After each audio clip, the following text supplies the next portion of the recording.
Iganda iria ihũthagĩra hinya mũingĩ wa thitima nĩcianjĩrĩirie kũgathĩka mĩtambo ya kũhũthĩra hinya wa riũa na njĩra ya gwĩkĩra solar iria ĩrĩ ta njĩra ya kũnyihia thogora wa gũthondeka indo.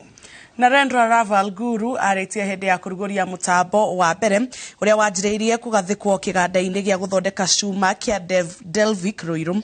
Augĩte wona mũtambo ũyũ warĩka nĩ ũkũgũithia thogora wa hinya wa thitima na gĩkĩro kĩa 30%, ũndũ ũrĩa ũngĩtũma magũithĩrie agũri thogora wa indo iria mathondekaga.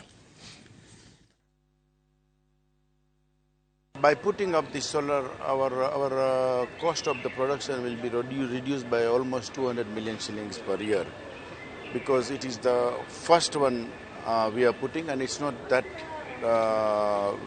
it's almost our 30% of requirement of the power it will serve.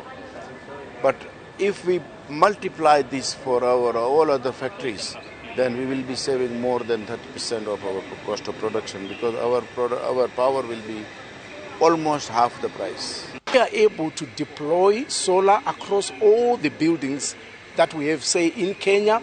We could lower the price of electricity by 40%. Ũndũ wa thitima gũkorwo igũrũ mũno Kenya, ũgakora ona indo iria tũrathondeka nacio thogora wacio wĩ igũrũ mũno.